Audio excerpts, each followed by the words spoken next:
financiamos, con lo vas a encontrar. Expertos en finanzas te vienen a ayudar. Legal, inmobiliario y también empresarial. Conéctate a un webinar, te vamos a inspirar. Inscríbete ya, ven a descubrir el mundo financiero que te hará sonreír. Con Te Financiamos, vamos a aprender. Con expertos a tu lado, nada vas a perder. Si en Te Financiamos, lo vas a encontrar. Inscríbete ahora, ven y vamos a triunfar. Muy buenas tardes, Luis. Enorme placer tenerte aquí en nuestras charlas con expertos. La verdad es que estaba deseando que llegue este día. ¿Qué tal la tarde? ¿Cómo se presenta? ¿Bien? Bueno, pues nada, encantado de estar aquí. Me pillas en San Sebastián, en casa de mi suegra. Y bueno, pues lo que toca quizá en estos días, ¿no? Pero muy bien, nada, encantado de estar aquí y charlar de estos temas que tanto me gustan, ¿no? Muchísimas gracias por dedicar este inicio de casi de Semana Santa, ¿no? Que muchos lo comparten con la familia y nosotros vamos a compartir qué mejor que contigo esta tarde, que tenemos nuestra horita. Y yo, si me lo permites, te voy a presentar. Si hay algo que digo incorrectamente o hay que añadir, me lo comentas. Es difícil presentarte, ¿sabes? Porque hay una lista de cosas que has hecho. Yo voy a intentar ser lo más breve posible porque entiendo que la mayoría de los que están aquí ya te conocen más que de sobra, porque Luis Martín Caviedes es uno de los inversores más conocidos y respetados en el ecosistema emprendedor español. Eres también cofundador, ¿verdad?, de un fondo de Caviedes y Partners. Has invertido casi en más de 200 startups, entre startups y pymes, alrededor de todo España, incluso creo que Europa, ¿verdad? Ha habido algunas empresas europeas, eso es. Y en tus inicios empezaste incluso apostando por empresas tan conocidas pues como Privalia, Trovit, BlaBlaCar y muchas más, las que se conocen. Aunque tengo que reconocer que tu carrera no ha empezado, ¿no?, en el mundo de startups, sino empezaste como director, ¿no?, en la empresa de Europa Press, que llevaste la dirección empresarial, no te dedicabas al periodismo. Como acabaste la carrera de filosofía por la Complutense, estabas uniendo todo ese conocimiento, ¿no?, en uno. Y yo creo que esa doble mirada, ¿no?, desde un punto de vista periodístico y filosófico, digamos, te ha permitido tener esa mirada diferente, ¿no?, al mundo empresarial, al mundo de startups, etcétera. Porque a Luis, tal como le veis, le gusta decir las cosas de manera directa, clara, y además es muy conocido todos dicen, Luis, que no tienes pelos en la lengua, ¿no? Que cuando No, es un ya, no, ya, es un no, y un sí es un sí y punto, ¿no? sí, ya Así a mi que edad ya no tiene sentido dar muchas vueltas a las cosas, ¿no? O sea que sí. No, pues una presentación estupenda, en efecto. Soy licenciado en filosofía, empecé mi carrera en los medios de comunicación y acabé en Internet, y de ahí a la inversión casi por casualidad, ¿no? O sea que no es el caso de aquellas personas que desde pequeñito quería hacer inversiones en bolsa, me sabía los valores del IBEX de memoria, no, ni mucho menos, ¿no? Cuando yo era pequeñito tenía otras cosas en la cabeza y solo mucho más tarde, casi ya a los 40 años, empecé a hacer inversiones, ¿no? efectivamente, mira, fíjate, te voy a enseñar una cosa, que tengo aquí un libro tuyo, me dijiste que era el único sobre el tema de startups. Pues fue el primer libro que yo leí sobre startups, porque aunque yo me dedico a financiación desde hace muchísimos años, no había tocado nunca mundo startups, y en este libro, cuando lo leí, vi que primera vez cuando tuviste la conexión con el mundo tecnológico, ¿no?, fue en Silicon Valley, cuando te compraste el primer Mac. ¿Fue? exacto. Y Sí, ahí te sí, sí, sí. enamoraste. A ver, cuéntame esa historia de amor a primera vista. Bueno, De- tampoco te creas que... Sí, yo después de estudiar filosofía, pues tenía claro que no quería dedicarme a... Yo estudié filosofía porque era un lujo, ¿no? Y me pude permitir el lujo de estudiar lo que me interesaba, no pensando en de qué iba a trabajar después, ¿no? Pero cuando acabé la carrera, pues tuve que empezar a pensar de qué iba a trabajar, ¿no? Entonces, pues me hice el máster del IES. En aquella época se podía hacer casi con mucha menos experiencia y con mucha menos preparación de la que tienen ahora los másters. Eh, y luego tuve la suerte de que de alguna manera pues me gané el intercambio o me tocó el intercambio. Bueno, apliqué y pude irme a Stanford, a la Universidad de Stanford de intercambio en el año 84, ¿no? Bueno, que es justo el año que lanzaron el Macintosh. Entonces, pues yo asistí en directo a cómo Steve Jobs lanzaba el Macintosh en la Universidad de Stanford, ¿no? Y en efecto, allí, pues después de estas cosas como hacen los americanos, ¿no? Que las hacen así de bien, después de presentar el Macintosh, dice, bueno, pero yo no he venido aquí a hablar, he venido a vender, o sea, que el que quiera ofreció allí un descuento especial para estudiantes, no sé qué, y había que comprarlo allí y allí mismo lo compré, ¿no? Entonces, y luego lo traje a España. Yo estoy seguro que traje el primer Macintosh a España, porque muy poco después de lanzarlo en Estados Unidos lo traje, ¿no? En la aduana se lo quedaron, bueno, se lo quedaron, lo retuvieron, luego ya me lo devolvieron porque no sabían muy bien qué era eso, ¿no? Pero sí, sí, sí, ahí es donde de alguna manera entré en contacto con todo este mundo emprendedor e innovador, ¿no? Me fui allí como un poco como un paletito de España y la verdad es que vuelves cambiado. Yo estuve un año y creo que es una experiencia que me marcó clarísimamente, ¿no? Ese año en Estados Unidos, a esa edad, ¿no? Yo tenía entonces 25 años, sí, 24, 25 años, ¿no? O sea que... ¿Y ahí decidiste por primera vez invertir? ¿O fue como No, conexión no, con el mundo empresarial? Bueno, no, porque dijiste que a los 40, ¿no? Empezaste a los realmente 40. a los 40. No, no. Del intercambio me volví a España, acabé el IES y entonces pues cogí un trabajo, el trabajo que me ofrecieron. Yo me acuerdo de que la empresa que me contrató, ¿no? Dije, yo quiero hacer control. Y entonces control y finanzas y tal, o control financiero, me parecía precioso esto del control financiero. Y el que me contrató dice, muy bien, te voy a contratar, pero no para control, te vas a ir a hacer marketing y básicamente desarrollo de negocio. Era una empresa que se dedicaba a importar de Estados Unidos productos. Como yo había estado en Stanford y tal, y pues empezaba, pues mira, pues como los productos que importamos son de allí, pues igual este chico sabe algo de eso. Entonces, pues nada, ese fue mi primer trabajo importábamos una cosa que es colágeno inyectable, que yo creo que todavía se usa, que era digamos, para las arrugas de la nariz y tal, que estas cosas que a Sí, veces se ponen las mujeres y los hombres, porque ahora se lo ponen todo el mundo, pero era colágeno inyectable y ese fue mi primer producto lanzado en España, el colágeno inyectable, ¿no? Luego me fui a Canon, donde estuve haciendo cosas tan tecnológicas como lanzar máquinas de escribir y después de 4 años por ahí buscándome la vida, pues me incorporé a Europa Press, ¿no? Que es la empresa de la familia. O sea, yo quizás no lo sabía, pero estaba predestinado a acabar en Europa Press y ahí acabé en el año pues 80 y ¿qué sería? El 89 o por ahí, ¿no? Sí, 4 o 5 años, desde el 85 que acabé hasta el 89-90 estuve por ahí y en el 89 me incorporé a Europa Press, ¿no? Y ahí me incorporé pues a lo que hace pues todo dueño de alguna manera, porque era una empresa de la familia, pues a la parte empresarial, a la parte de negocio, a la parte... También es verdad que dije que me incorporaría a Europa Press solo con la condición de que era para hacer cosas nuevas, ¿no? Yo tenía un poco me había picado el gusano de este emprendedor, el gusanillo emprendedor, y decía yo, pues, me incorporo a la empresa familiar, pero solo para hacer cosas nuevas.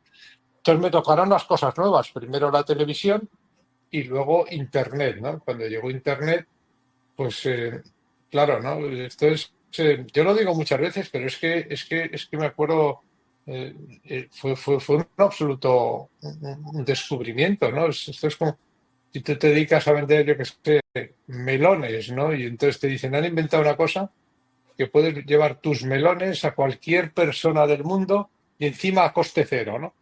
Y te dedicas a vender botones, lo que sea.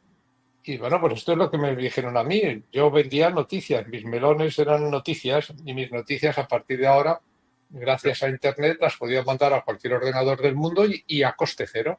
Con lo cual, pues era verde con asas. Yo me acuerdo pensar, esto lo han inventado para nosotros, esto lo han inventado para una agencia de noticias. Entonces, aposté durante 10 años, todavía, fíjate, del 89 hasta el 97 o 98 que empezaba a hacer inversiones, no hacía inversiones, me dedicaba a lo que hace cualquier empresario, que es a vender su producto a todo el que pasa por allí. ¿Y quién pasaba por allí? Pues al principio empresas muy grandes como Microsoft, Telefónica, luego llegó Yahoo y todas empresas enormes. Y yo bueno, pues lo que hacía era venderles mi producto para ponerlo en Internet. Era la época aquella en la que decían el contenido es el rey. Pues entonces yo tenía contenido para aburrir, ¿no? Tenía una fábrica de contenidos. De hecho, todavía tengo el dominio fábricadecontenidos.com, ¿no? Yo decía, mira, una agencia de noticias es una fábrica de contenidos.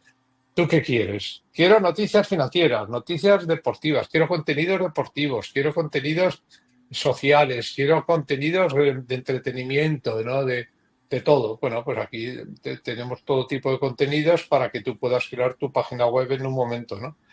Y eso es lo que hice durante 10 años. Y solo al final de la década, pues empecé a entrar en contacto con los emprendedores, al final de la década de los 90, ¿no? En el siglo pasado, pero en la década de los 90, o sea, 10 años más tarde, empecé a ver proyectos de gente que yo pensaba, yo ya creía que sabía algo de Internet y decía, esto lo hacen mejor ellos que yo. Esto lo hace mejor un emprendedor que una empresa como, bueno, no una empresa grande, pero una empresa ya establecida como Europa Press. Esto es mejor hacerlo fuera y esto lo hacen mejor los emprendedores. Entonces, pues empezamos a apoyar emprendedores, poniéndoles un poco de dinero, dándoles también nuestros contenidos y a ver qué hacían con ellos, ¿no? Y así es como de repente, pues el año 2000 me encontré que teníamos 10 o 12 empresitas en las que teníamos una participación que nos habían dado a cambio de contenidos, a cambio de un poco de dinero. Y entonces, pues me acuerdo perfectamente que fui al IES, me encontré ahí, al IES es donde había estudiado yo, ¿no? Y me encontré ahí un profesor y me dice, ¿y a qué te dedicas? Y entonces dije, pues me dedico a esto. Y dice, ahora es divertidísimo, porque hay unos tipos rarísimos, se llaman emprendedores, entonces hacen empresas desde cero y entonces pues yo les doy un poquito de dinero y un poquito de contenidos y están haciendo cosas muy chulas y tal. Entonces este profesor me explicó que, como siempre, ¿no? Si te crees único es que has leído poco. Pues que esto es una figura que existía, que es la figura del Business Angel, que apoya a startups desde etapas muy, muy iniciales, con dinero y a veces con contenido, incluso con un poquito de soporte empresarial, y que esto que había iniciado yo no lo había inventado yo, lo cual Que ni siempre siquiera pasa lo muy mal. sabías, efectivamente, que estabas No, haciendo. simplemente que no lo sabía que existía esto. Y Sí. entonces pues me dijo, pues tú eres un business angel, o sea que ya desde entonces sé qué es lo que hago, ¿no? O por lo menos sé el nombre de lo que hago, ¿no? Y luego ya pues hice capital riesgo, pero vamos, me he enrollado un poquito con esto porque muchas veces parece que es que los inversores pues son como gente distinta o que no sé qué, o que tienen poderes especiales o que tienen, no sé, una vocación especial por el mundo que leen el Wall Street Journal a los 7 años y tal. Pues no, no. Yo entré en esto, pues fíjate, ya te dijo, en el año 2000, yo tenía 40 años, pues con 39 años. No me había planteado invertir antes me había planteado hacer filosofía, vender máquinas de escribir, hacer contenidos desde una agencia de noticias y si acaso, pues hacer contenidos en este nuevo medio que surgía, que era Internet, ¿no? Y luego de repente, pues cuando me di cuenta, pues me había convertido en inversor. Como la verdad es que las primeras me salieron muy bien, pues dije, pues mira, vamos a hacer más de esto, ¿no? Vamos a Y intentarlo. Pero, por ejemplo, yo, Luis, estoy curiosa, ¿qué se siente cuando tocas? Porque en este caso, por ejemplo, ha sido bastante sencillo, ¿no? Convertirte en inversor de alguna manera casual, ¿no? Porque la vida te estaba poniendo como en camino, ¿no? Y si a cambio encima de poder participar, etcétera, sin gran desembolso, pero ¿qué se siente cuando has tocado el botón y dices, wow, esta se convierte en un unicornio, ¿no? Porque esa sensación es como importante, porque tus inversiones sí que había muy buenas, que al final... Sí. ¿No? Sí, pero Silvia, pero esto es, aquí yo creo que se ha dado a los inversores un protagonismo que no tienen, ¿no? Eso realmente quien lo vive es el emprendedor. El emprendedor es el que lo hace, el emprendedor es el que está allí 24 horas al día, el que duerme con la idea, el que se despierta, el que lo saca adelante. Yo, hombre, no te voy a decir que no te haga ilusión, pero yo soy una persona con la que habla una vez al mes y que me dice, oye, que vamos muy bien y que vamos muy bien, me lo dice varias veces, oye, que nos van a comprar. Y hombre, ay, tal, qué bien y tal, y lo celebras, pero el inversor no es el protagonista y si me apuras es una parte accesoria de la historia. Y yo creo que de hecho que es hasta peligroso el darles demasiado protagonismo, ¿no?, a los inversores. Hombre, si tú inviertes en bolsa, ¿no?, en una compañía que se llama Apple y va muy bien, pues te alegras si se lo cuentas a todo el mundo, porque puedes fardar mucho, ¿no? Pero vamos a ver que no tienes la identidad o no tienes la identificación ni con el producto ni con la empresa que tiene el empresario. Tú eres un inversor externo. A veces estás en el consejo, a veces ni eso, y tú eres un señor que les has dado unos recursos y que te los devuelven. Pero a mí, de hecho, pues me produce, no sé, un cierto pudor, ¿no?, el hablar de las inversiones como si fuesen empresas que he hecho yo, ¿no? Yo he participado en muchas y algunas han ido muy bien, otras están yendo muy bien, otras no han ido tan bien, pero estás en segundo plano. Yo no conduzco el coche, yo estoy sentado en el asiento de atrás y no es lo mismo la sensación que tienes cuando conduces un coche que cuando vas de invitado. Yo voy de invitado. Yo el otro día estuve en un evento precisamente con emprendedores que sus empresas pues ya han tenido ya varios unicornios, etcétera, han ido muy bien y lo estaban comentando. Fíjate que lo mejor porque estuve viendo desde el punto de vista emprendedor, ¿no?, toda esa aventura de crecimiento, etcétera, etcétera. Entonces ellos decían que lo mejor para un emprendedor, para una startup, es no necesitar financiación mediante un business angel, porque al fin y al cabo, por muy bien que te lleves o por una relación excelente, al final la idea es tuya y lo que decían ellos, que a veces esto lo que hace es no solamente diluir, ¿no?, la parte que tienen, sino puede ser hasta cierto punto incómodo, ¿no?, si están de una determinada manera acostumbrados a hacer cosas, pero claro, no queda más remedio, ¿no?, que acudir a esa financiación si ya la empresa por sí misma no puede generar suficientes recursos y sobre todo quiere escalar, ¿no?, porque en un momento dado tú necesitas esa palanca para poder ir a más, ¿no?, y a llegar a más sitios, etcétera. ¿Tú te considerarías un buen partner de viaje?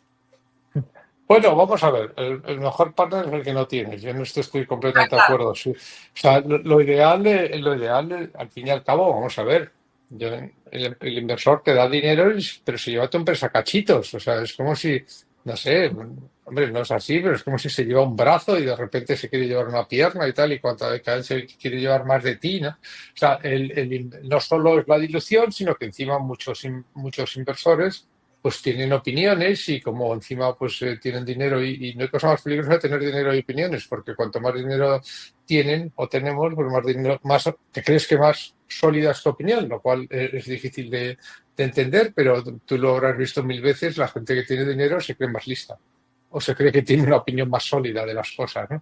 Entonces, pues muchas veces estos inversores además opinan. Entonces, yo creo que eso es peligroso y que es molesto, y yo si fuese inversor, intentaría no tener inversores. Y cuando un emprendedor me dice, dame un consejo para levantar dinero, no levantes dinero, intenta no levantar dinero. Entonces, yo eso lo vivo así. Entonces, ¿soy un buen compañero de viaje, un mal compañero de viaje? Bueno, eso lo tienen que decir los pilotos, ¿no? yo intento ser un compañero de viaje por lo menos dos cosas, ¿no? Que es respetuoso, muy respetuoso, sabiendo quién conduce y quién está invitado y cuál es el papel a hacer. No voy a vender que voy a apoyarte mucho en tu compañía y que gracias a mí tu compañía tiene unas probabilidades de éxito, ¿no? Creo que hay que ser muy respetuoso con quien lleva la empresa, que es suya, ¿no? Y luego hay que ser muy predecible. Y lo peor que puede ser es impredecible. Entonces, luego ya dentro de esto, pues hay muchas maneras de jugar. Igual que muchísimos deportes, ¿no? Hay gente que juega al baloncesto y gente que juega al fútbol. Hay gente que juega al fútbol español, al fútbol europeo, ¿no? Con el pie, y gente que juega al fútbol americano con la mano. Y hay gente que hace atletismo y gente que hace natación. Hay muchas maneras de hacer deporte, ¿no? Cada uno tiene sus reglas. Entonces yo creo que es importante desde el primer momento decir, mira, yo juego al baloncesto. Se coge con la mano y se trata de meterlo en ese aro. No se trata de cogerlo con el pie y de meterlo en esa portería. Es otro deporte. Entonces hay que poner muy claro cuáles son las reglas a las que vas a jugar, cuál es el deporte que vas a hacer, cuáles son tus normas, cómo funcionas, y luego el que quiera jugar contigo ese deporte, pues que juegue, y el que no, pues no pasa nada, ¿no? Por suerte hay muchos inversores y muchos emprendedores. Entonces yo creo que soy bueno en la medida en que, buen compañero de viaje en la medida que soy perfectamente predecible. Ya me conoce, todo el mundo sabe, como bien has dicho tú, que no tengo pelos en la lengua, que soy súper firme con mis pactos, que tengo un pacto que es muy especial, que es el pacto Caviedes, que no pido perdón a nadie. Mira, oiga, está escrito y que quiere decir que tengo mi reglamento de mi deporte, y si alguna vez quieres jugar a este deporte, pues encantado, ¿no? No es un deporte que se nos dé mal. O sea, yo creo que muy pocos inversores pueden presumir de que cerca suyo se hayan hecho ricos tantos emprendedores, ¿no? No digo que los haya hecho yo, se han hecho ellos, ¿no? Pero con esto quiero decir que no es que sea por mí, pero sí por estas reglas del juego. Estas reglas del juego, que son que no hay liquidation preference, que hay que ser super parco en el uso en el uso del capital, ¿no? Y que hay determinadas cosas que no se pueden hacer, como que hay que tener cuidado con las acciones y todo esto. O sea, estas reglas de juego pues nos han ido muy bien no solo a los inversores, sino a muchísimos emprendedores. Entonces, si alguien quiere jugar con esas reglas, pues encantado. Y yo insisto, pues, ajá, pero tampoco te voy a engañar, Silvia, sabes que seguramente no sea el inversor más simpático del mundo, ¿eh? Yo creo que, vamos, para tomar cervezas yo seguramente no me elegiría a mí mismo, ¿no? O sea, que quisiera tomar, el que quiera tomar, o sea, el que espere del inversor, un inversor, digamos, como cheerleader, ¿no? Que esté allí con el pompón celebrando, ánimo, ánimo, go, go, go y tal, y eres el mejor. Pues mira, pues seguramente esto no me sale, y además es que creo que no aporta nada, ¿no? El que quiera quizá un inversor más parecido a un entrenador, ¿no? Exigente y de alto rendimiento, y que diga, mira, estas son las reglas y aquí se juega así, pues igual sí que creo que soy un buen compañero de viaje, ¿no?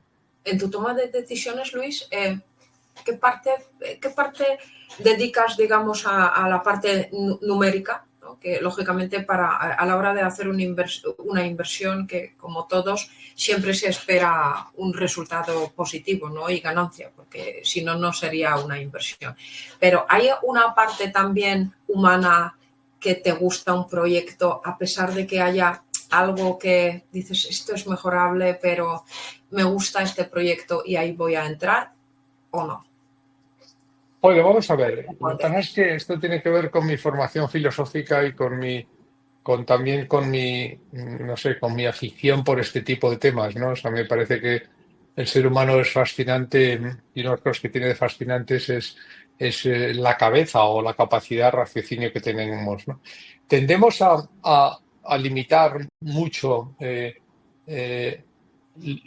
sea, a limitar las funciones que tiene la cabeza a dos, ¿no? Que son como la parte más numérica, es el Excel o el corazón, ¿no? Y el hombre no es solo Excel y corazón. De hecho, la mayoría de las cosas no son ni Excel ni corazón, ¿no? Sino está todo el mundo del raciocinio y del pensamiento humano, ¿no? Pues eso, ¿no? Del discurso, por ejemplo, ¿no? Por decirlo de una manera muy simple, ¿no? Aunque yo estudio filosofía, pero a veces las cosas se entienden mejor así.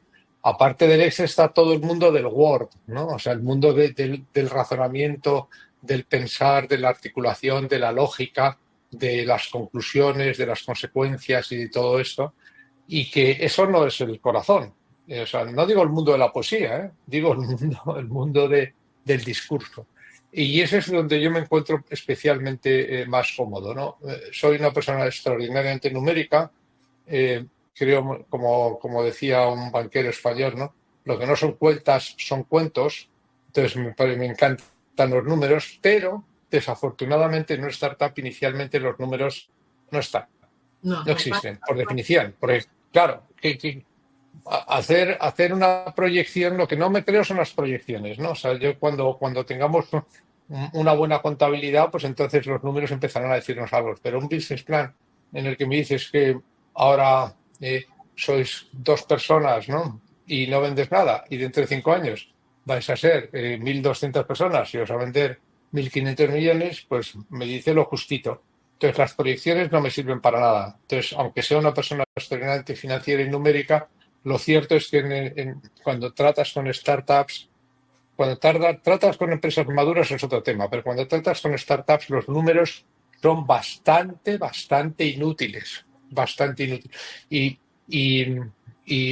entonces, ¿qué queda? ¿La intuición? No queda la intuición, queda el discurso, queda la estrategia, queda ver esta persona está preparada, queda ver muchas cosas que son mucho más, digamos, humanas que el ponerse a hacer la proyección de cuánto vas a vender en el mes 3 del año 5, ¿no?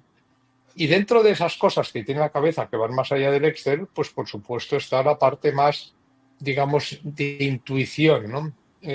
La intuición también está muy estudiada. La intuición la tenemos como mitificada. La intuición no es ninguna inspiración que te caiga del cielo. La intuición no es nada más que un reflejo condicionado en base a muchas experiencias, ¿no? Entonces tú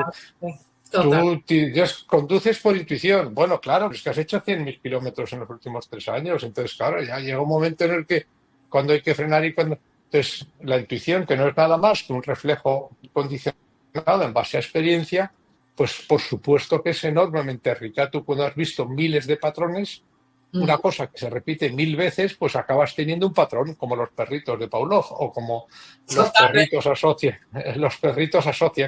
¿Qué es lo que pasa? Que eso, pues entonces, claro, cuando tú después de, no sé, de 1.000 veces viendo que después de que las nubes son negras, pues y van a determinada velocidad como las que estoy viendo yo ahora aquí en San Sebastián, que va a llover, pues aprendes que va a llover, eso es intuición y ya está. Entonces, lo que pasa es que, claro, la intuición funciona muy bien en entornos que se repiten, que son predecibles y que son lineales, pero dentro de eso es brutalmente útil, ¿no? Entonces, cuando has visto, como habréis visto yo, no sé, que habréis visto yo a lo mejor, pues, no sé, 20.000 proyectos, no sé cuántos business plans, lo podría contar, mira, un día igual lo cuento, cuántos business plans he podido ver yo, pero si ves 1.000 al año y llevas 20 años, pues he podido ver 20.000.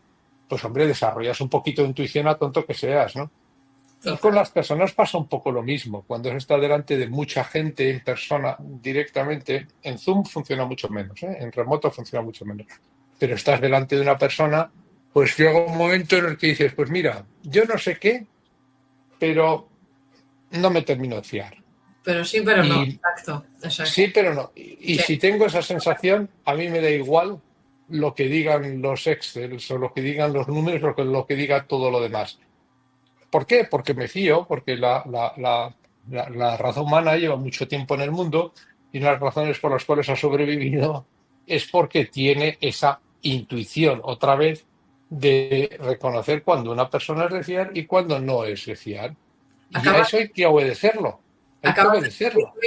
Una cosa que me encanta porque es una frase que utilizo yo mucho. Yo utilizo esta frase de tengo la sensación. Y cuando yo tengo la sensación, y es lo que tú acabas de decir, es un sí o es un no, pero es la sensación. ¿Y cómo es la sensación? No lo sé. Es simplemente es eso, la sensación. Entonces, percibes una serie de información que yo creo que viene de la parte totalmente inconsciente, ¿no? Que a veces nos comunicamos de esta manera y cuando te llega tú sabes perfectamente que eso algo va a funcionar o no va a funcionar, no sabes muy bien por qué y si efectivamente tienes esa parte, pues ya esa sensación, no funciona. obedécela. La sensación. Sí, sí, sí. Y si tienes esa sensación, lo inteligente es obedecerla. Porque, claro, también, como bien has dicho tú, es inconsciente. Bueno, es que esto es de los temas que a mí me encantan leer y estudiar, ¿no? Claro, es que lo que pasa en nuestra cabeza de lo que nosotros somos conscientes es una parte muy pequeña. O sea, Totalmente. nosotros tenemos, no, si yo te tiro, ahora no estamos en persona, pero si yo te tiro una pelota de tenis, tú no eres consciente de que la coges y no tienes que hacer un movimiento para cogerla. O sea, el cerebro es mucho más rico del ámbito que cubre nuestra conciencia. Y lo que hay que intentar es utilizarlo. Nuestro cerebro es un órgano desarrollado evolutivamente muchísimo tiempo y extraordinariamente afinado para según qué cosas, para otras no, ¿eh? Por ejemplo, para hacer una derivada, pues eso tienes mejor hacer un procedimiento que el cerebro del 99,9% de los humanos, ¿no? O para prever el beneficio por acción de la empresa Apple el año que viene, para eso no se desarrolló el cerebro, ¿no?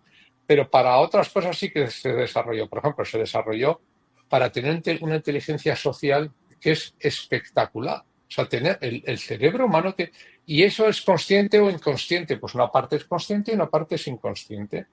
Pero claro que llevamos millones de años perfilando con quién quieres, Elía, con quién quieres, digamos, hacer negocios y con quién no. Y nos equivocamos, claro que nos equivocamos, pero eso no quiere decir que no tengamos ni idea.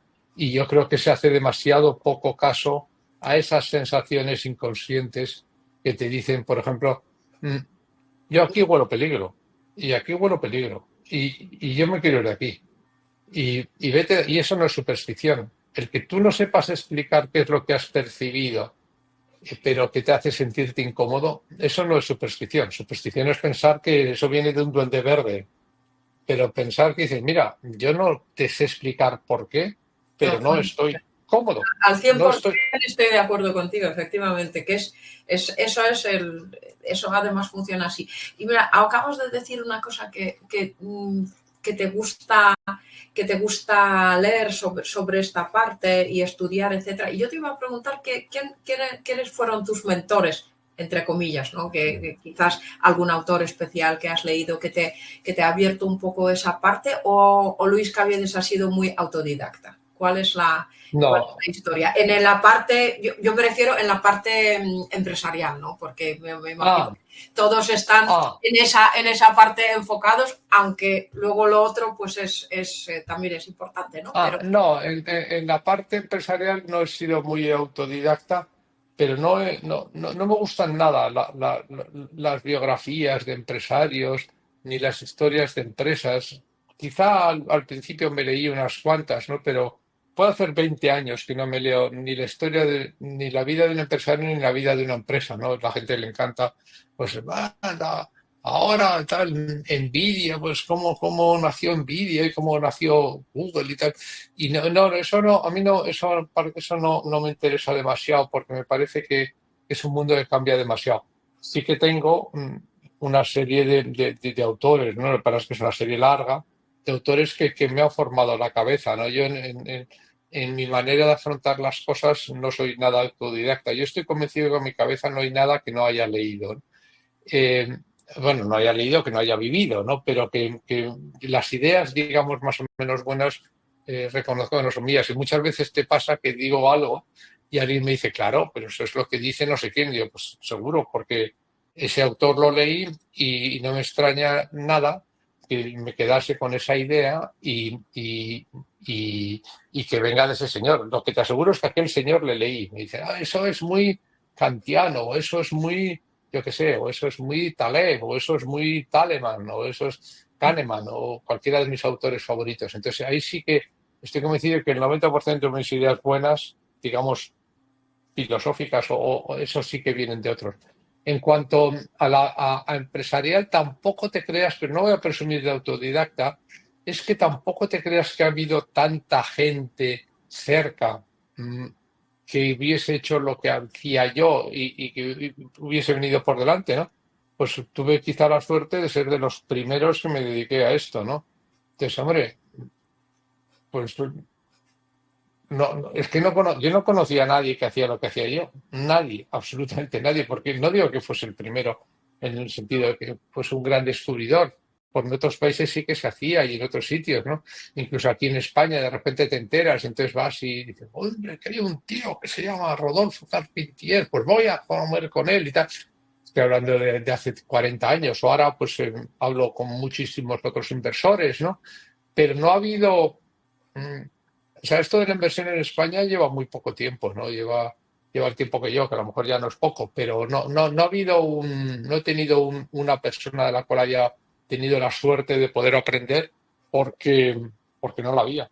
Porque, hombre, pues Juan Roure en el IES y algunos profesores en el IES y tal, como Rob Johnson sí que ha aprendido muchísimo de él, ¿no? Pero le conocí relativamente tarde y son cosas, son gente que, que, que no, no he tenido tan cerca como para poder considerarles mentores, ¿no? Aprender. ¿Y qué haces, Luis, para ser tan respetado? Porque es verdad que en el ecosistema empresarial eres una de las figuras que es muy respetada. Cuéntanos tu secreto. ¿Qué es lo que hay que hacer para que te respeten tanto? Mira, yo a mí me gusta, a mí me encanta navegar, ¿no? Y entonces en regatas, que es lo que hago, lo que he hecho este fin de semana, lo que me gusta, pues hay un dicho, ¿no? Que es que cuando el barco corre, se te pone cara de listo, ¿no? Entonces, al final esto son carreras de barcos. Entonces, si tienes un barco que está bien trimado, que está bien preparado y que corre mucho, pues entonces se te pone cara de listo y la gente empieza a decir, joder, qué listo es aquel, ¿no? ¿Qué quiere decirte con esto? Que bueno, pues la verdad es que me ha ido bien, por suerte, por suerte y por lo que sea, pero una parte importantísima de suerte que si quieres comentamos, que es la parte del ciclo, bueno, pues me ha ido bien. Entonces, pues cuando te va bien se producen dos cosas. Primero, que la gente te reviste de una cierta autoridad y segundo, que tienes más probabilidad de que la siguiente las siguientes te salgan bien también. Esto es el típico feedback o típico círculo virtuoso, cual si tú tienes fama de inversor que ha hecho buenas inversiones, pues entonces los mejores emprendedores pues quieren venir a ti y entonces acabas entras en un círculo virtuoso y entonces te da bien, ¿no? Claro, yo realmente, por ejemplo, mi primer fondo de capital riesgo lo lancé en el 2009, ¿no? Y antes había hecho mucho Business Angel, pero fondo regulado de CNMV 2009. Y ese fondo ha ido espectacularmente bien, ha tenido resultados muy buenos. Eh, entonces, claro, dices, joder, pues eso hace que tengas una cierta autoridad y un cierto prestigio. Pero como yo soy académico y me gusta leer, resulta que es que el 2009 es un año histórico en rentabilidad del capital riesgo en todo el mundo. Si hubiese lanzado mi fondo en el 2012, el mismo tipo tendría, la misma persona, con los mismos criterios, con la misma manera de pensar, tendría unos resultados completamente distintos. Los fondos que invertimos en el 2019 ha sido rarísimo que no nos haya ido bien. Ha ido bien todos, en todo el mundo. Esa es la parte que te digo de la suerte y yo creo que está sobrevalorada la suerte cuando dices tú, pues que pues se me respeta mucho. Pues mira, una parte muy importante es que tuve la suerte de empezar muy pronto en Internet y invertí en el 98, que fue un año buenísimo para invertir, y en el 99, y que luego invertí en el 2009, también en mi primer fondo regulado, que fue un año buenísimo para nacer. Esto es como, tuve suerte eligiendo el día en el que nací, ¿no? O sea, pues un poco como inversor me ha pasado eso. Y luego, pero luego, porque lo que no soy es especialmente modesto, creo que sí que también se me respeta por esto que hemos comentado antes, ¿no? Habrá gente que te dirá que soy excesivamente duro, excesivamente exigente, excesivamente orientado al resultado económico, pero todo el mundo te dirá que es perfectamente previsible, que no he engañado a nadie nunca que nadie creo que se haya llevado una sorpresa conmigo, nadie. Y ser previsible, yo creo que es una obligación, no solo del inversor, sino en la vida de los negocios ser previsible es muy importante, porque dice, mira, yo sé exactamente lo que va a pasar o lo que va a hacer esta persona cuando le diga esto. Me gustará, no me gustará, pero no tengo ninguna sorpresa, no es caprichoso y sabes exactamente a qué atenerte con esa persona. Entonces yo creo que haber tenido un poco de suerte en las primeras inversiones, haber tenido suerte con el ciclo económico, que eso no es previsible, pero haber tenido suerte con el ciclo económico y luego ser enormemente previsible, ¿no? Pues sí que creo que hace que está muy bien definido por ti, pues igual hay gente que me quiere evitar y gente que quiere que invierta en ellos, pero que sí que creo que tengo el respeto de mucha gente, ¿no? De la gran mayoría del ecosistema, ¿no? Que digo, mira, ni de lejos quiero yo a Caviedes en mi cap table, pero bueno, solo que te digan eso quiere decir que saben exactamente quién eres y qué es cómo eres, ¿no? Sí, así es, porque además no lo digo yo, lo dicen los demás inversores. Sí, Que ¿no? tenía curiosidad para ver qué respondías, porque lo primero que te definen como modesto dentro de lo que has conseguido, y por otro lado también transparente, que eres bastante transparente, Transparente. efectivamente. Y la transparencia lo que da en un momento dado es la confianza, ¿no? Y en este momento la confianza, ya sea para bien o sea para mal, es importante, porque al fin y al cabo cuando estás con alguien y quieres que sea tu compañero, yo no digo solamente emprendedores, ¿no? Porque también es cierto que has hecho algunas coinversiones, ¿no? Y tener un Sí. compañero de viaje que sea totalmente transparente te da esa seguridad de, oye, aquí vamos a entendernos, porque si yo digo A es A y si digo B es B, y no voy a cambiar y de repente y te lo voy a poner en C, ¿no? Con lo cual eso Sí, es, sí. pues así hablan de ti, ¿eh? Hablan además, no es que haya estado hablando a tus espaldas, pero bueno, cuando No, que está muy bien, hay hombre. comentarios y tal, tienes, y tú además lo sabes, ¿no? Que eres muy Sí, bien sí. valorado y te tienen muy en cuenta a ver qué opina Caviedes, ¿no? Ujú. Algunas veces habrás soltado alguna cosa que Sí, también sí. efectivamente hay Sí, quien... sí, sí, sí. También es verdad que muchas veces es un poco lo que te toca como inversor, ¿no? O quieras que no, digamos como inversor un poco referente, ¿no? Pues yo muchas veces veo que es un papel que me endosan a mí, ¿no? El que tiene que decir las cosas en un momento dado, el que tiene que decir un emprendedor, mira, te No, estás engañando, ¿no? Yo no me estás engañando a mí, no es que piense que me estés engañando a mí, es peor, te estás engañando tú mismo, ¿no?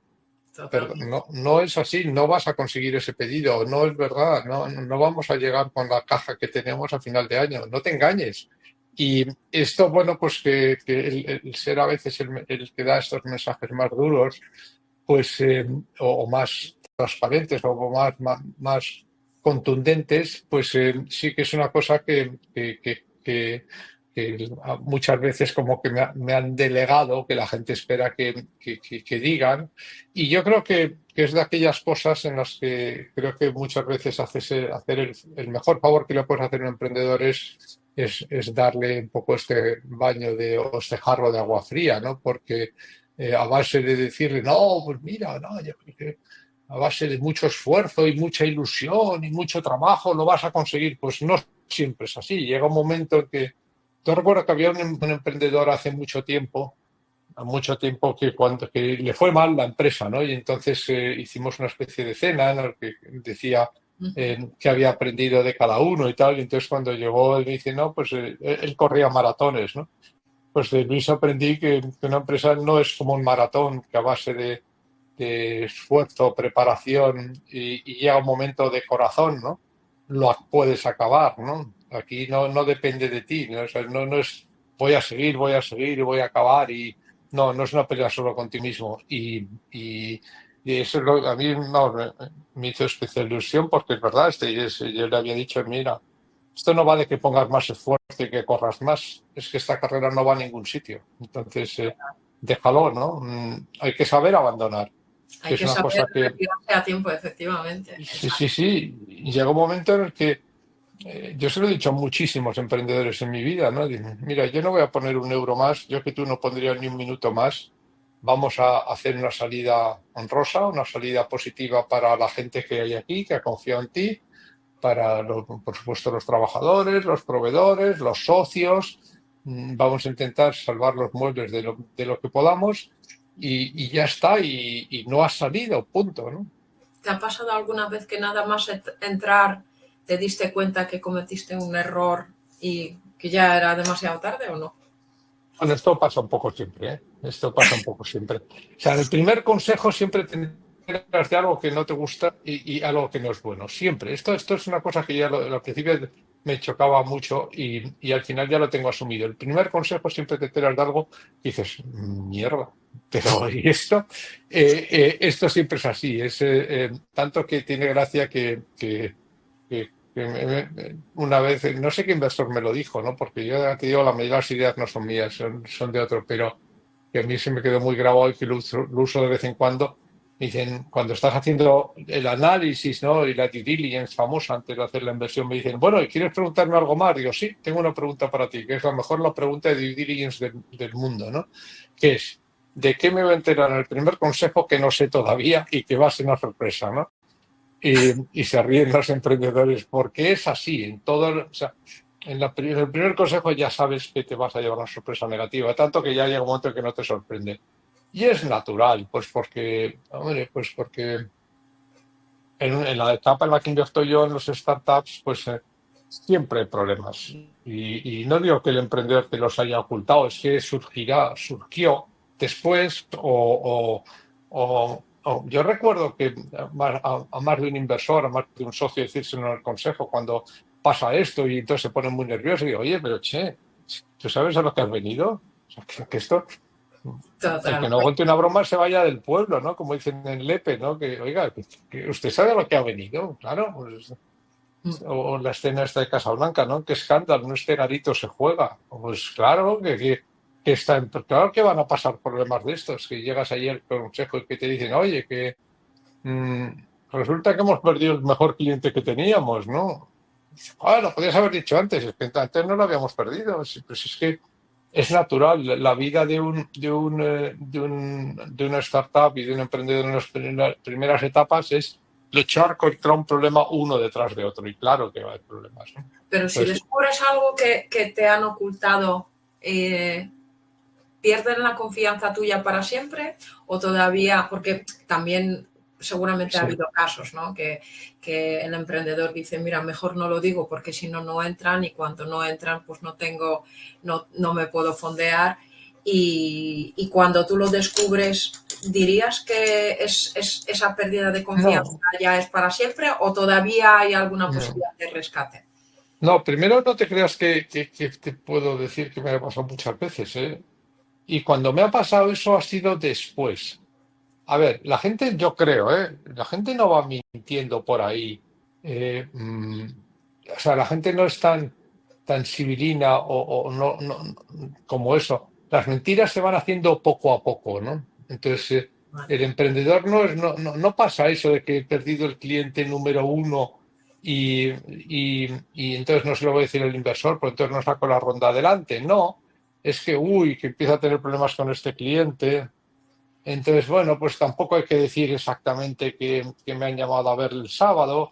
Las mentiras del sábado, perdón, la semana que viene, o sea, las mentiras se van creando poco a poco y entonces para el momento en el que realmente ya es una mentira gorda, normalmente el emprendedor se está engañando a sí mismo. Estoy recordando un caso, por ejemplo, de una persona, de un emprendedor que hinchó los inventarios, tenía hinchados el valor de sus inventarios, ¿no?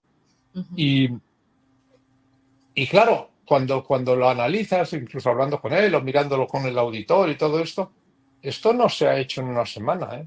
Esto se ha hecho durante años. El primer mes dice, qué tontería, pues mira, voy a decir que tengo dos maquinitas más de las que pensaba. Cuando te quieres dar cuenta, oye, que hay una diferencia en el valor de los inventarios de 1,5 millones de euros.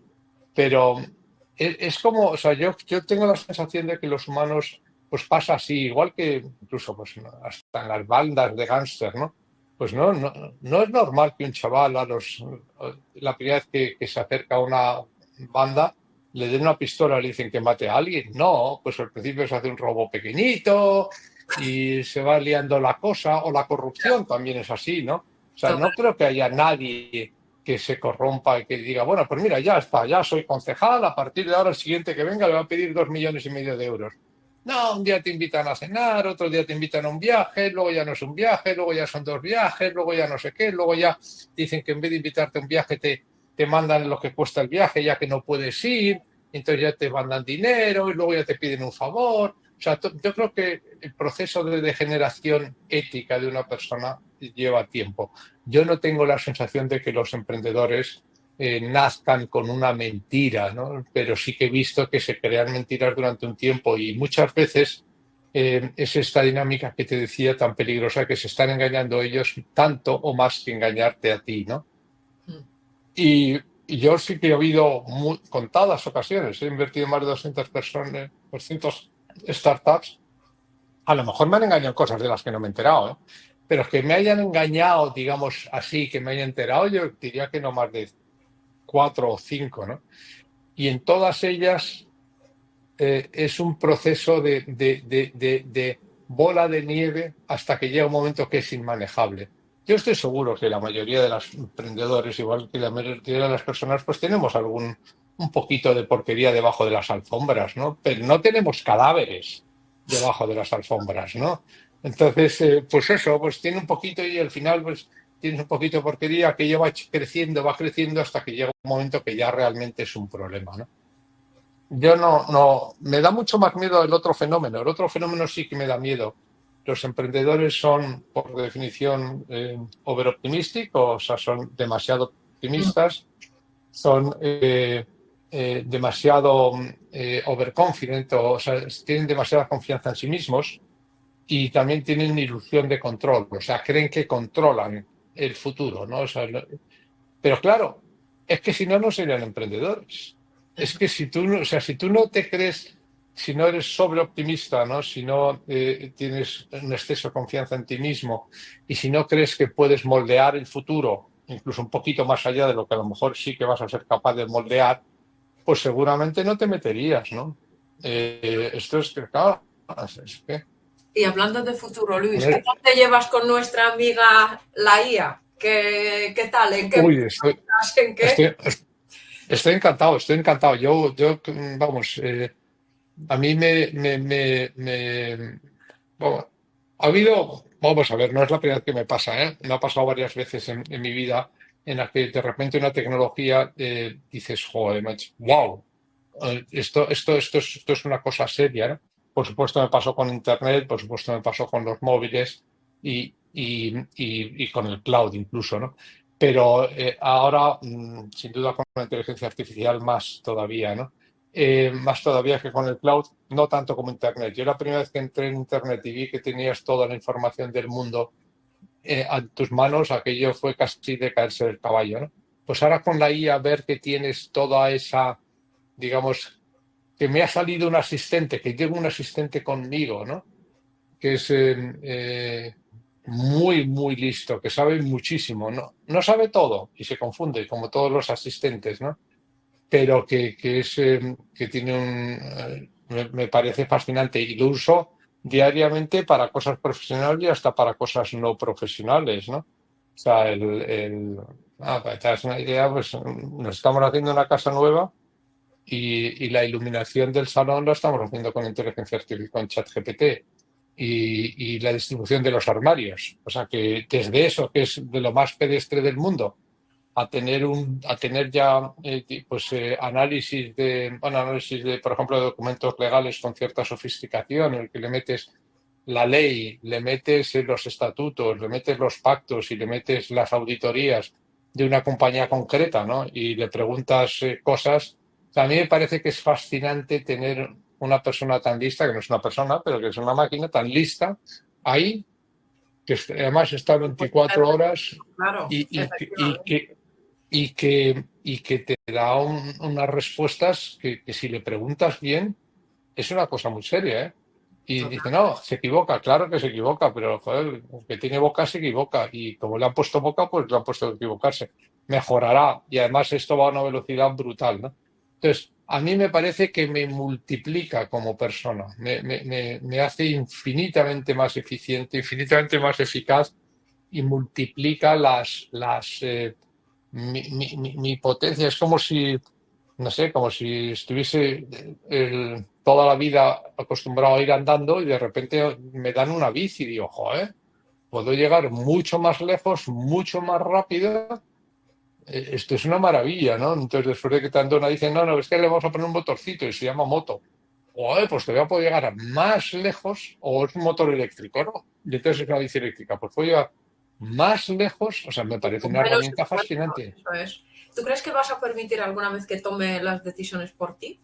Totalmente. Bueno, Dejarás esa parte intuitiva de tú a tú para que, porque claro, la IA para el tema de análisis, números, verificación de documentos, todo es brutal, porque además lo hace en un solo segundo y tienes toda la información. Pero, ¿qué pasa no con lo el sé, usuario? no lo sé porque esto va muy rápido, ¿no? Entonces, no soy capaz de saber si lo haré dentro de 5 años o no. Hoy por hoy lo veo lejos, ¿no? Lo veo hoy por hoy, ¿eh? Lejos, no sé si es un año o 2 o 5 o 10, ¿no? Eh, el análisis lo hace muy bien, ¿no? Pero la toma de decisiones no es análisis, es síntesis. Es coger esto de aquí, esto de allá, y hacer una síntesis y encontrar una razón para invertir. Encontrar razones para no invertir está chupado. Encontrar la razón que dice, bueno, pues a pesar de todo, yo voy a invertir. A mí me parece que va a tardar y me parece fascinante los análisis que me hace. Y le he dicho, bueno, pues hace poco le dije, pues mira, que a un análisis competitivo con Deep Research, tómate el tiempo que quieras y haz un análisis competitivo de los robo-advisors que hay en el mundo, qué tipos de métricas tienen, cómo funcionan. Lo que antes le pedirías a un ayudante o un asistente, lo hace extraordinariamente bien. Totalmente. Pero luego eso, el leerte su informe y tomar la decisión en entornos tan inciertos como el que yo me muevo, me parece que tiene bastante de arte, ¿no? A lo mejor dentro de un tiempo van y pueden clonar a un inversor mucho mejor que yo, porque si van a clonar, que clonen otro mejor. Y entonces sí que toma decisiones buenas, ¿no?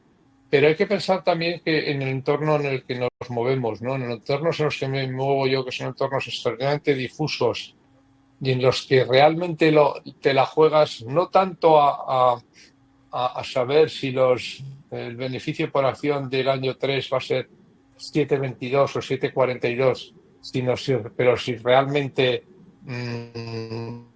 si esta compañía tiene o no tiene una ventaja competitiva, pues hoy por hoy está muy lejos y me parece difícil, porque no me parece. Casi tú miras cómo funcionan la mayoría de los inversores del mundo, ¿no? Los inversores, digamos, más, sobre todo de entornos inciertos como el mío, en el que me muevo yo y en el que nos movemos nosotros, eh, siempre han tenido un ejército de analistas, pero luego se han quedado solos y se han dado una vuelta a la manzana, se han cogido un fin de semana y han tomado una decisión. Y la han tomado ellos. No se la han dejado a los analistas. Entonces, hoy por hoy creo que me ha surgido un analista buenísimo, pero hoy por hoy, nunca se puede decir está bueno beberé porque bastantes sorpresas me ha dado ya la tecnología, gracias a Dios, en la vida. Hoy por hoy me parece que hay un toque final, ¿no? Por ejemplo, en cuanto a, a perfil de riesgo o a tomar el riesgo, asumir el riesgo, que es difícil de delegar, porque esto no es una función de riesgo, está perfectamente modelizado la función de riesgo, ¿no? Y funciona bien sobre el papel, ¿no? Pero tomar el decir, pues yo voy a correr este riesgo, no voy a tomar este riesgo, no es,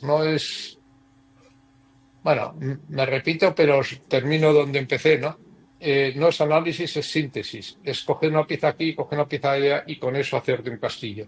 no es poder analizar perfectamente hasta el fondo cuáles son los últimos detalles de la posición de la participación en el mercado de Alemania, ¿no?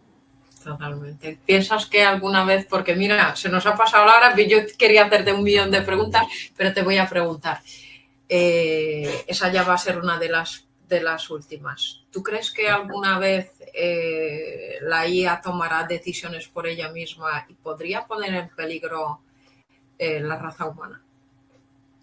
Bueno, yo creo que la IA está ya tomando decisiones, toma decisiones y está diseñada para tomar decisiones. A eso me refiero, ¿sabes?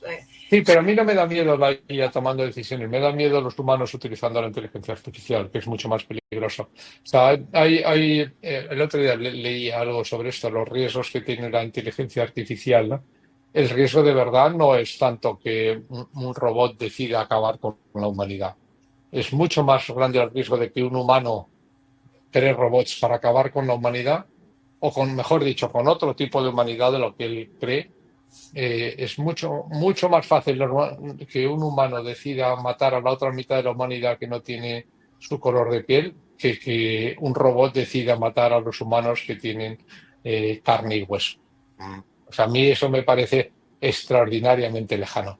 Sin embargo, veo muy cercano, porque veo que está pasando ya, de hecho, malos usos de la inteligencia artificial, ¿no?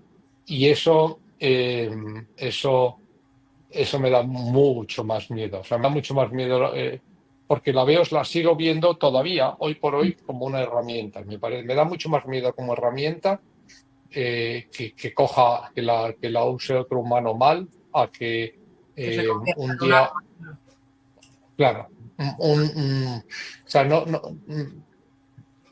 yo creo que antes de que la inteligencia artificial quiera acabar con la humanidad puede haber acabado consigo misma. Totalmente.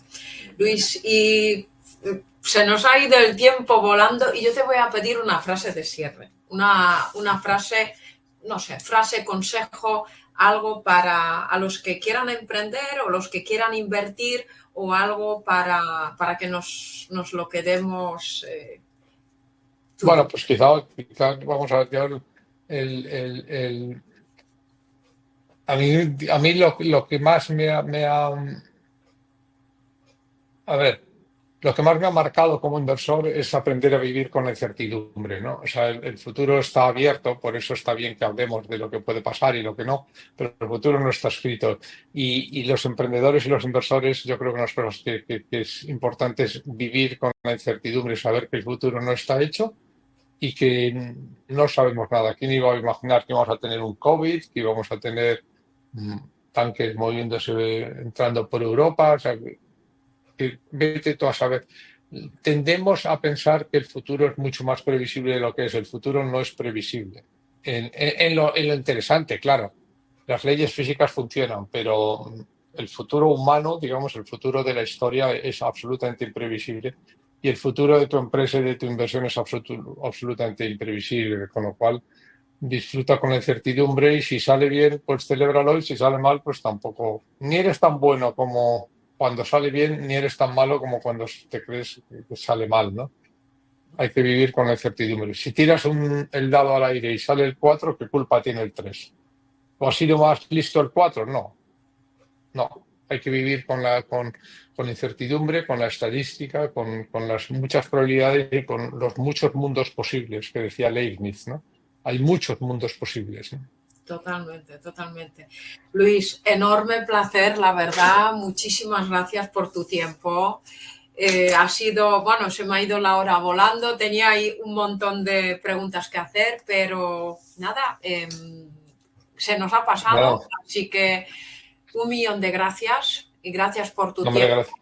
Espero que Gracias nos a ti. veamos en breve en alguna de tus ponencias que me encantan, que siempre me lo paso súper bien, la verdad, aprendo muchísimo y he visto Pues que nada, estaba mirando a ver si había algunas preguntas, simplemente han preguntado si ha influido tu carrera en inversión, tu carrera filosófica, yo entiendo, ¿no? De filosofía, muchísimo, que muchísimo, sí, muchísimo. Yo, Fíjate, es un poquito con lo que me has pedido en la frase con lo que quería acabar, ¿no? Mi percepción, digamos, del mundo como posibilidad y de un mundo en futuro incierto es filosófica y me ha marcado muchísimo. No solo me ha marcado, sino que me ha ayudado muchísimo a entender el mundo y a entender el mundo de la inversión, ¿eh? Yo creo que igual, si hubiese sido ingeniero, habría seguido siendo inversor, pero habría sido un inversor distinto, seguro, seguro. Muchísimas gracias. Mira, también nos comenta Francisco que ha sido un verdadero placer para todos, que eres súper interesante como persona, etcétera. Así que, pues, muchísimas gracias a todos. Si tenéis alguna pregunta más, ahora es el momento. Si no, vamos a acabar nuestra charla con nuestra súper musiquita, que por cierto está hecha con la IA, Luis. Muy bien, pues muchas gracias, Silvia. Muchas gracias a todos. Y feliz tarde. Gracias. Te financiamos, con lo vas a encontrar. Expertos en finanzas te vienen a ayudar.